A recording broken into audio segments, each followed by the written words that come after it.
Okay, this is the worksheet 9C for the Math 4 course. And yes, I am still finding memes about normal distribution. But anyway.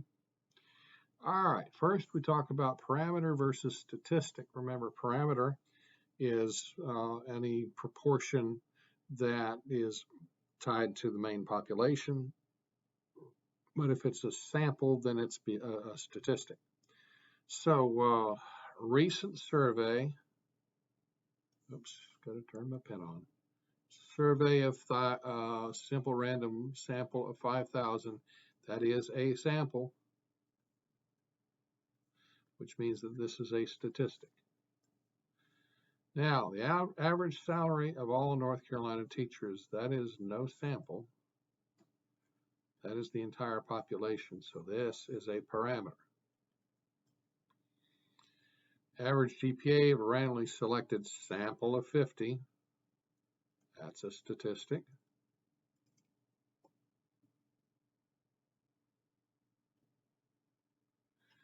Now, number 4 is a little tricky because it says that 65% of respondents to a USA Today poll, said yes to the question. Now, here's the thing. USA Today is a national newspaper. And so they're wanting you to believe that 65% is representative of the entire population. They took a poll, they took an internet poll, which means that this is really sounding more and more like a sample that they took. And so that would make this a statistic. Now, the average age of a sample of 10 students, there's your stat. Only 69% of registered North Carolina voters voted in the 2016 presidential election. There's no mention of sample there. That appears to be the entire population of North Carolina voters, registered voters anyway. So I would call this a parameter. Okay. Now, we've got a couple of questions that seem to follow the same pattern. We sketched the normal curve. Mean is 35. This is the population. And the standard deviation is 10. So we're going to add 10 going up. And we're going to subtract 10 coming back down. Whoops, that's not 10. Mr. G having a brain fart. All right, so we're supposed to find probability that a randomly selected customer has to wait less than 30. 30 is not one of those numbers up there. Now, you know, if it were, let's say they had said less than 25, we could use the empirical rule and do a little bit of calculating and not have to visit Desmos. But as it turns out, we really are going to need Desmos on this one. So we're going to go in and say 35 deviation of 10, and then down here we want less than 30. That would be negative infinity up through 30. Now double check and make sure 35 and 10 in less than 30 minutes. And that's what we got. So we got 30.85%. Remember, you move the decimal 2 places. So 30.85% is what we've got for this group.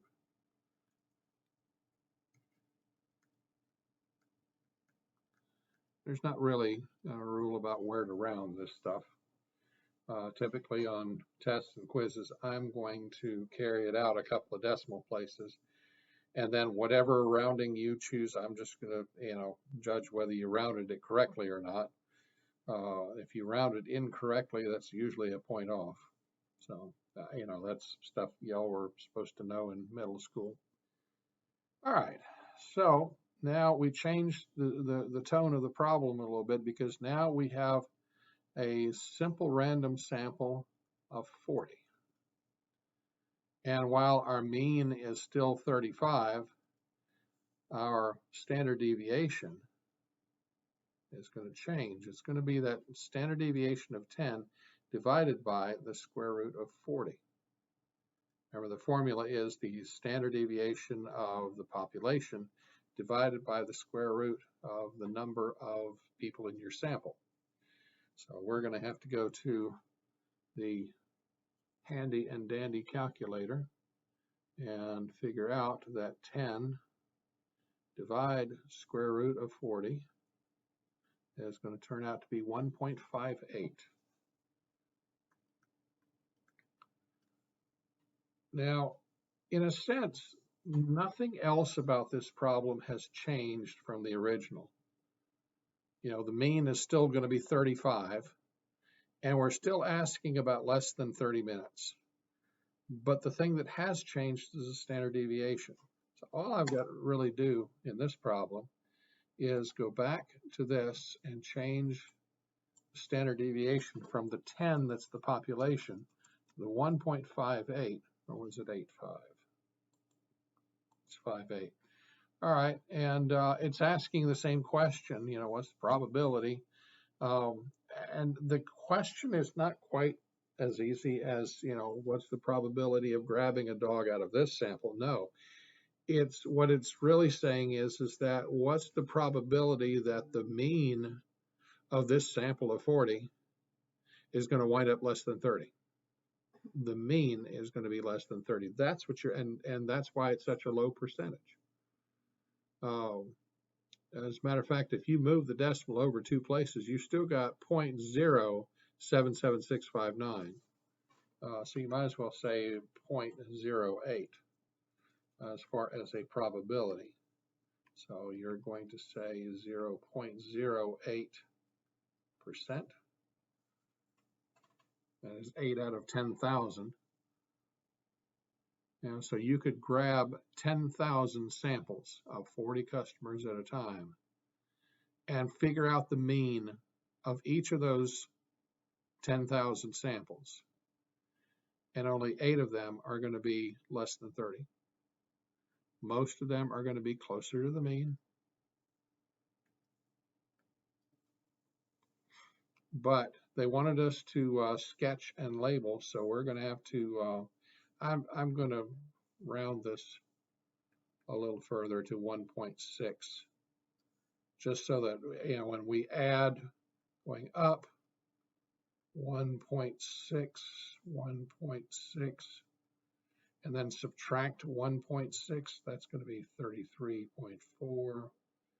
That's going to be 31.8. And that's going to be 30.2. So that's what that stands, and so that's why, you know, they're talking about less than 30 minutes. You're down here below the -3 deviation. That's why it's just, you know, a fraction of a percent there. All right, let's move on. New problem. Incoming freshman class, mean unweighted GPA of 3.81. Yeah, we get to do 2 decimal places now. Standard deviation of 0.36. So if I add 0.36, I get 4.17.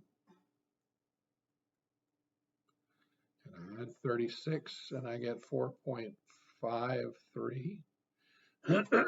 Excuse me. Add another 36, I get 89. Now I start subtracting 36. I'm going to get 3.45. I subtract another 36. I get 3.09. I subtract another 36. I get 36, 27. That's going to be 73. And this is the population. Now, we're going to have to take these numbers and this as a window of low and high and figure out what's the probability that if, you know, with this mean and this standard deviation that a random freshman is going to fall between these 2 numbers. So 381 and 36. 3.81, 0.36. And we want it between 3.75 and 3.95. And it seems that we have almost a 22% chance of that happening. 21.75. So we're going to go back here and say 21.75. And again, if you said 22, that's fine. Directions were not specific on where to round.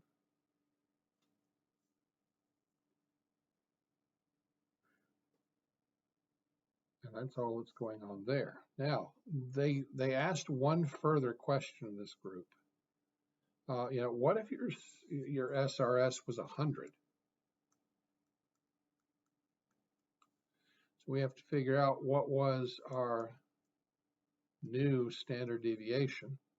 Well, that would be the 0.36 over the square root of 100,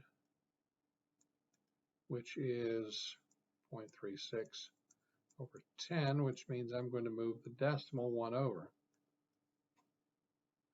And so now if we want to sketch this, we're going to have to say 3.810. I'm going to take it out to 3 decimal places, and I'm going to add 3.6. 3.6 is going to give me 882.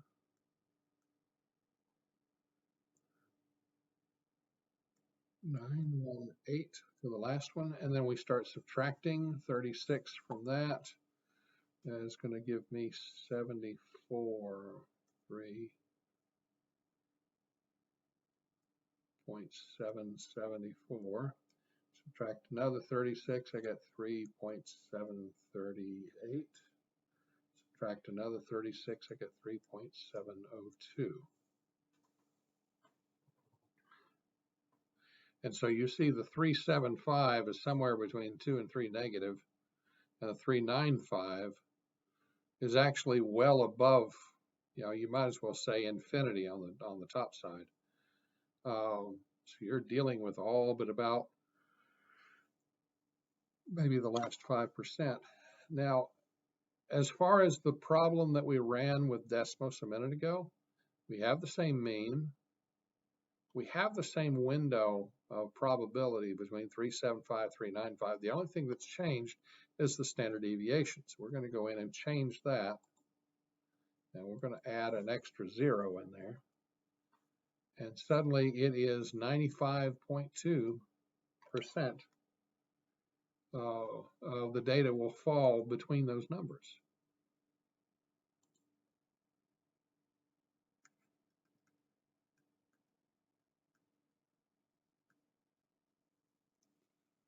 Okay.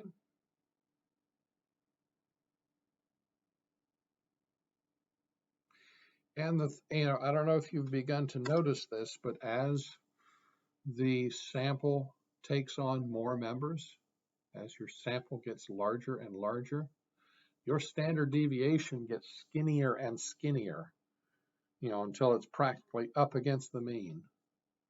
And that's going to be a thing. That's, as we are playing this game, there's going to be a thing that as the sample gets larger, the standard deviations are going to get more narrow, and the curve is going to stick close to the mean. Right? Yeah, we got a couple of problems which we don't have to draw anything, we just have to calculate. All right, so first we start with a random student out of all of the ones that took the ACT, which means I have to go to Desmos and do 20.8,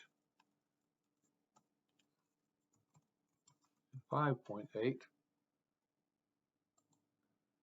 And then we're talking about 22 or higher for a score. So that's going to be infinity, and then 22 up to infinity. And Desmos tells us that that would be 41.8%.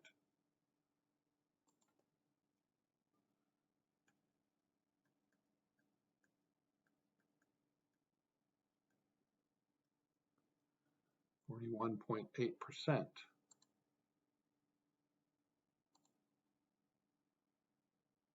And so now we take the same terms, But now we say, what about a sample of 50? Well, that means that my standard deviation was going to change to 5.8 divided by square root of 50, which square root of 50 is almost 7, but we're going to do it in the calculator just to make sure that we are getting as precise of an answer as we can. All right, so that's going to be 0.82. Might as well call it 0.8. And so they're asking the same question. You know, what about score of 22 or higher? Excuse me. But we have to change the standard deviation. Instead of 5.8, now it's 0.8. So we're going to do just that. And our number went down 6.68. Might as well say 6.7%.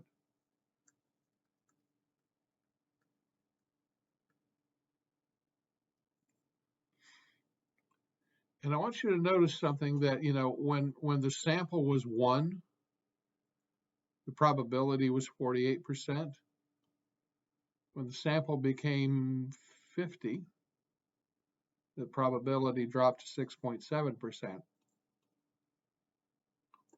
Now, I want you to notice something that happens when we increase the sample to 100. That is going to be the 5.8 over the square root of 100, which is plain old 10. And anytime I divide something by 10, I move the decimal over one place.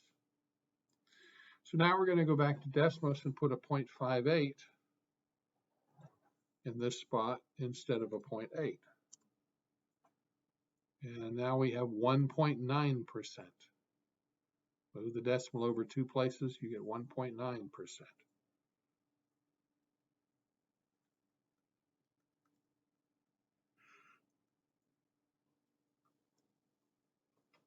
And so I wanted to point out the pattern that as the sample got larger and larger, from 1 person out of the population to 50 to 100, our percentages dropped, because as those samples grew in number, our bell curve, our standard deviations shrunk a lot closer to the mean, to where we don't have this big fat bell curve, but we have this little tiny, you know, curve shooting up on either side of the mean, and it's, you know, there's not a whole lot of distance between. You know, that was the last one, so I guess we are done with the worksheet.